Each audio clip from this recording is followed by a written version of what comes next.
बिस्मिल्लाहिर्रहमानिर्रहीम। अस्सलाम वालेकुम। Welcome to my channel. आप देख रहे हैं सीक्रेट फूड विद आमना। कैसे हैं आप सब? आज मैं आपको बहुत टेस्टी और यूनिक कबाब की रेसिपी देने वाली हूं जो पकाने में बहुत आसान और खाने में बहुत मज़े की और बिल्कुल टेस्ट में अलग है। अज्जा नोट कर लें। ये नमक लिया है मैंने हस्बे ज़ायका, और साथ में लाल मिर्च का पाउडर है, ये मैंने आधा टीस्पून लिया है। ये चाट मसाला मैंने लिया है एक बड़ा खाने का चम्मच, और ये गरम मसाले का पाउडर है, ये भी एक खाने का चम्मच। ये आधा किलो कीमा लिया है मैंने, ये मशीन का है। ये 2 अदद मैंने लिए हैं स्लाइसिस ब्रेड के। ये 2 अदद आलू लिए हैं मैंने देखे इनको उबाल लिया है, और अब इनको छिलका उतारेंगे फिर इस्तेमाल करेंगे, ये कबाब में जाएंगे। हरी प्याज मैंने ली है, उसका मैंने वाइट वाला हिस्सा अलग कर लिया है, और ये जो ग्रीन वाला है इसको बारीक बारीक काट लिया है। और ये मैंने अंडा लिया है 1 अदद, और ये तकरीबन 10 अदद मिर्चें हैं हरी, ये भी अंदर जाएंगी।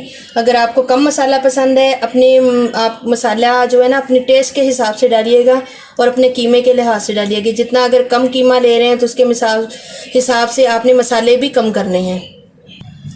ये कीमा मैं जो है ना गलाने के लिए ना कुकर में डाल दूंगी।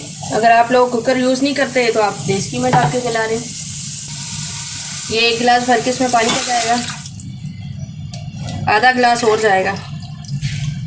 मशीन का कीमा जल्दी गल जाता है, मुझे जल्दी बनाने है इसलिए मैं कुकर में गला रही हूँ। अगर आपको देर से बनाने हो तो आप अपनी मर्जी से देसी कीमा भी डाल के पतीले में गला लें। अब इसमें मसाले जाएंगे। ये मसाले डाल रही हूँ मैं, ये गरम मसाले का पाउडर है, ये नमक हस्बे ज़ायका है, लाल मिर्ची का पाउडर, और ये है चाट मसाला। और ये मिर्चें भी जाएंगी। इसमें से मैंने तकरीबन 8 मिर्चें अंदर डाल दी हैं, और 2 मिर्चें हम जो है ना वो गार्निश में डालेंगे जब कबाब बनाएंगे तब। अब मैं इसको सीटी लगाने लगी हूँ, कम से कम 5 मिनट तो लाजमी लगाइएगा। अब आंच जो है ना मीडियम से थोड़ी सी हाई रखिएगा, और आपने ख्याल रखना है कि पानी उतना हो जिसमें आपका कीमा गल जाए, जले नहीं। याद है अभी मैंने जो है ना इसमें हरी प्याज डाली है, तो ये देखें इसका पानी बिल्कुल इसी तरह खुश्क होना चाहिए। अगर तो आपके पास चॉपर नहीं है तो आप ये हरी मिर्च का बारीक पेस्ट जो है ना वो भी डाल सकते हैं, क्योंकि जो मैं तो भी मशीन में इसको घुमा लूँगी। ठीक है। ये ब्रेड के 2 स्लाइसिस मैंने आपको बताया था ना, तो ये वो जाएंगे अंदर और इनको मैं चॉप कर लूँगी। आप पहले से ब्रेड क्रम्स बना के रख लें, और थोड़े से फ्राई के लिए भी रखिएगा। ये अभी मसाला तो बहुत मज़े का स्पाइसी हो रहा है, मैंने टेस्ट किया है, बहुत मज़े का है। लेकिन ये अभी ब्रेड के स्लाइस अंदर गए हैं और आलू जाएंगे, तो ये मसाला बिल्कुल बराबर हो जाएगा। अगर आप लोग कम मसाला खाते हैं, फीका खाते हैं, तो मसाला कम कर लें अपने घर के टेस्ट के लिहाज से।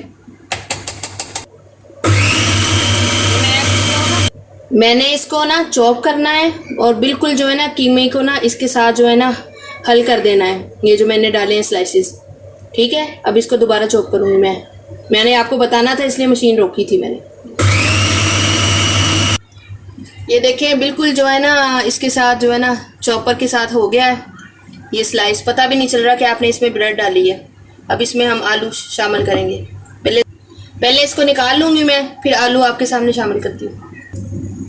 ये आलू अब जो मैं उबाले थे इनको मैश कर लिया था, देखें ये अब डालूँगी इसमें। बहुत मज़े के स्पाइसी हैं, लेकिन आलू जाएंगे तो ये बिल्कुल इनका मसाला नॉर्मल हो जाएगा खाने वाला, और टेस्ट में बहुत अलग हैं। और ये हरी प्याज भी जाएगी इसके अंदर। ये अब इसको पूरा हल कर लेंगे। ये जो मसाला जात मैंने दोबारा इसके अंदर हरा मसाला डाला है और आलू डाला है।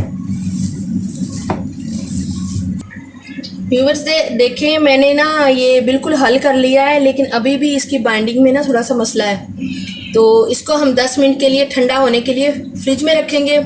10 मिनट बाद मैं आपको इसकी टिकिया बना के दिखाऊंगी और बताऊंगी कैसे सर्व करना है आपने। मैंने हाथों को ना हल्का सा पहले तेल लगा लिया है, ठीक है, ताकि हमारे ना ये कबाब हम हाथों के साथ चिपके नहीं। वैसे माशाल्लाह बहुत अच्छी बाइंडिंग हो रही है। ये देखें हमने इस तरह की शेप देनी है।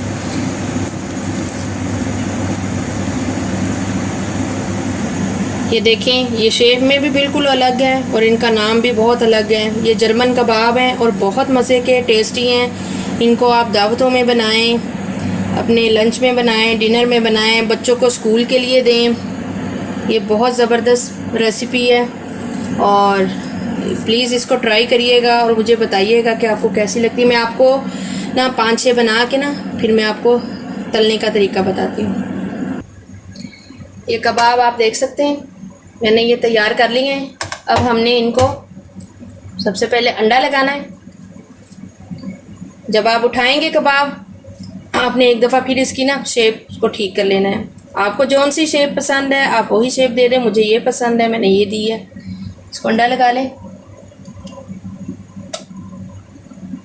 इसकी शेप एक बार फिर दुरुस्त कर लें।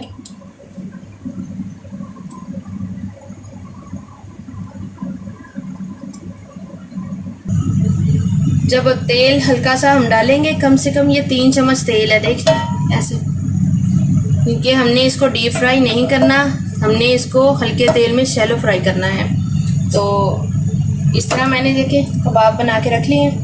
अगर आपके पास टाइम हो तो थोड़ी देर के लिए बेशक इसको फ्रिज में रख दें, तो इसको ना फ्राई करने में बहुत आसानी हो जाएगी। जब एक तरफ से ये पकेगा तब हम इसको साइड चेंज करेंगे। इस तरह आपने सारे आहिस्ता आहिस्ता रख देने हैं। बार बार आपने साइड नहीं बदलनी। जो नई पकाने वाली बच्चियां हैं वो ये बात सुन लें, उन्होंने बार बार ये साइड चेंज नहीं करनी, वरना ये टूट जाएंगे। ये एक तरफ से फ्राई हो चुके हैं, अब हमने इसकी साइड बदल देनी है। ये देखिए इस तरह।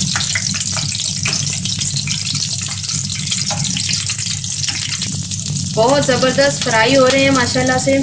और जो है ना, आपने प्लीज़ इसको ट्राई ज़रूर करना है। आप इसको चावलों के साथ भी सर्व कर सकते हैं, बिरयानी के साथ, पुलाव के साथ, ये हर डिश के साथ ज़बरदस्त टेस्ट देते हैं। ये अब देख लें माशाल्लाह दोनों तरफ से सही पक जाएंगी। इसी तरह के जब होंगे ना हमने निकाल लेने। मैं अब आपको पूरे फ्राई करके आपको डिश आउट करके फिर दिखाती हूँ। ये कबाब माशाल्लाह बन के तैयार हो गए हैं और बहुत ज़बरदस्त टेस्टी कबाब बने हैं।